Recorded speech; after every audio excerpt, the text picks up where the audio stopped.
Did me, Mr. Pinchy?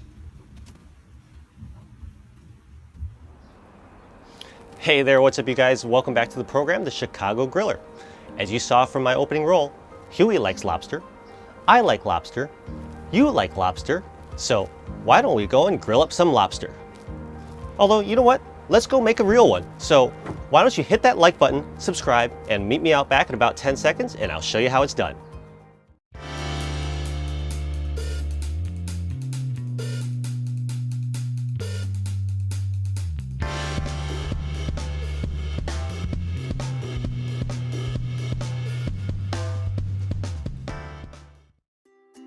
Today, we're grilling up a pair of 4-ounce lobster tails.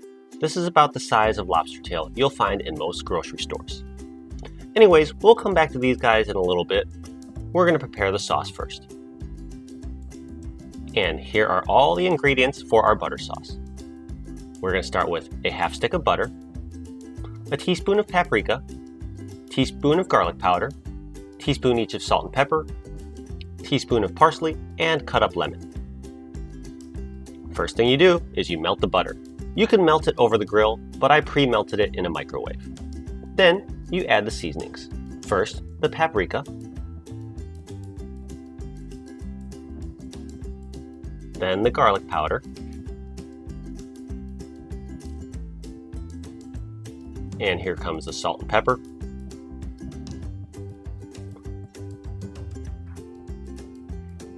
and now the chopped parsley.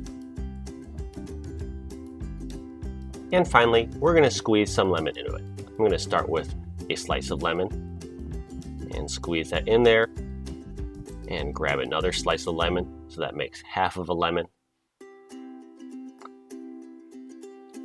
Then I'll grab a spoon and stir this all together. Once this is all mixed together, I'm going to go ahead and head over to my grill, preheat this on high, and add a smoke pouch. Today, I'm going to try some pecan wood chips.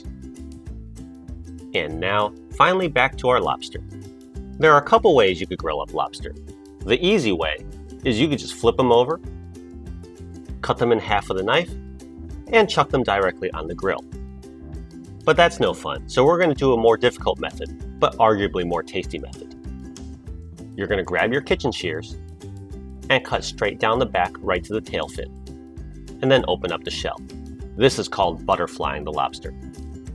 Anyways, again, I'm taking my kitchen shears and cutting right down the back of the shell, all the way down to the tail fin. And now for the really tricky part, which is separating the meat from the shell, but resting it on top of the shell. We're going to use our fingers or a utensil like a spoon to gently pry the meat away from the shell. I tend to flip it over and loosen up the underside first. Then I work on the back. Gently wiggle and loosen the shell so that you could pull the meat on through. Again, you can use a utensil to help separate the meat from the shell. I imagine that this process gets considerably easier with more practice, but unfortunately I only do this a couple times a year. That said, I do find this method worthwhile because when you pull the meat out and rest it on the shell, we're essentially going to be indirectly grilling the lobster, which means there's more time for the smoke to permeate the meat of the lobster. Anyways, this first tail is just about done. Make it a little bit prettier here. And voila, butterflied lobster tail. Now let's do the second one. And snap. That second one was much easier, wasn't it? Anyways, once you've butterflied all your lobster tails, we are going to add our butter and seasoning sauce to the tails. Put as much as you'd like on top of these tails, and once you're ready, we're going to bring this on over to the grill. And here we are at the grill. We have set our trusty Weber Q to a medium-high heat. There's some good smoke coming out of this grill, so we're going to add these lobsters directly to the grill grate. And for the second one, and now we're going to go ahead and shut the lid. Lobster cooks for about 2 minutes per ounce. After about 4 or 5 minutes, we're going to check on our lobster. And as you can see, the shell is already starting to turn into that beautiful red color. And I don't know about you, but corn is the perfect side for lobster. So I'm gonna go ahead and add some split ears of corn onto this grill. This is actually pre-cooked corn. I'm just warming it up and giving it some char. Now we're gonna grab some of the butter sauce that we have left over and baste a little bit more directly on each lobster tail. Be careful when you do this because flare-ups are very common when the butter drips on the flame. Anyways, shut the lid and let's monitor this closely. After a couple minutes, I'm going to go ahead and turn the corn, get the charring so it's on a couple sides of each ear of corn, and then add some more butter to the lobster. Now we are getting very close to the end of our grill time here, so I'm going to go and grab a grill thermometer so that I could check the temperature of the lobster. And here, after about 9 or 10 minutes, I think I'm ready to pull the lobster off the grill, but let's check the temperature. You don't want to eat undercooked lobster, and you don't want to overcook it.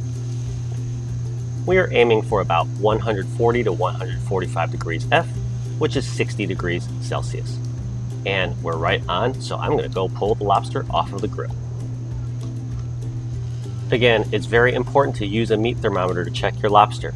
Obviously, undercooked lobster is dangerous to eat, and overcooked lobster becomes hard and rubbery. And now I'm going to pull the corn off the grill. Look at that nice charring. This will be delicious together. And plate everything up and show you what it looks like. Check it out, grilled lobster tail made on a Weber cube. Huey, you love lobster. Tell me what you think.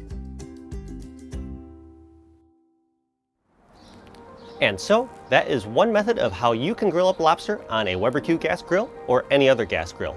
Now, it is a little bit more work up front to butterfly the lobsters and set it up for indirect grilling, but I like doing it this way because the extra time allows some extra smokiness to permeate the meat of the lobster, and the presentation is just amazing. So with that said, let me know in the comment section down below how you like to grill up your lobster. Do you prefer this butterflied indirect grilling method, or do you prefer them directly on the grill grates? There's really no wrong way to do it. Anyways, thank you very much as always for joining me today. If you enjoyed what you saw, I would really appreciate it if you hit that like button, commented, or subscribed. Thanks again for joining me today. I come out with new episodes twice every single week, so you don't want to miss out. I'll see you next time. Bye.